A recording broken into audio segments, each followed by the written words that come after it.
শাশুড়ির সাথে পুত্রবধূর ঝগড়া আছে না নেই? এটা কোনো অস্বাভাবিক না। পুত্রবধূরও 16 আনা দোষ না, শাশুড়িরও 16 আনা না, 50-50।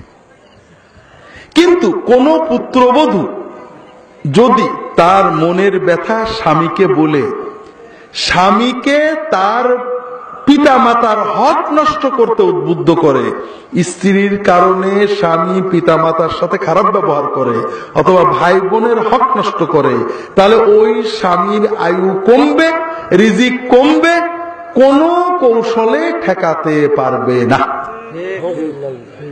আর যদি কোন স্ত্রী বুদ্ধিমান হন, স্বামী স্ত্রীর সাথে শাশুড়ির ঝগড়া হয়েছে, হতে পারে, ননদের ঝগড়া হয়েছে, হয়ে যেতে পারে, পারলে মাফ চাইবেন, না পারলে না চাইবেন, উভয়েরই দোষ থাকে।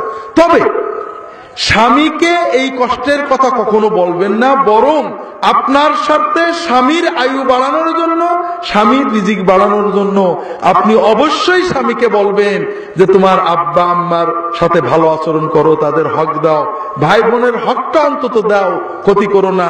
আপনি যদি কষ্ট বুকে চেপে আপনার স্বামীকে তার বাবা মা ভাই বোনের অন্তত হক আদায় করার জন্য উদ্বুদ্ধ করতে পারেন, ইনশাআল্লাহ আপনার স্বামীর আয়ু বাড়বে, আপনার পরিবারে বরকত হবে, শবে বরাতের কোনো দরকার হবে না।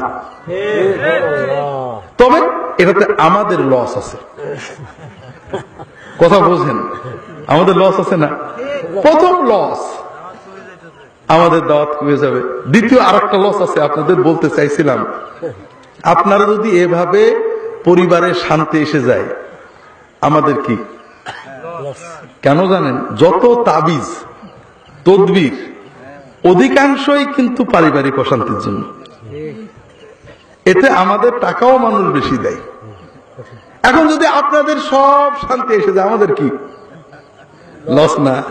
তারপরেও দেখেন আপনারা কি করেন, আমাদের দিক যদি তাকান তাহলে আর এগুলো করেন না।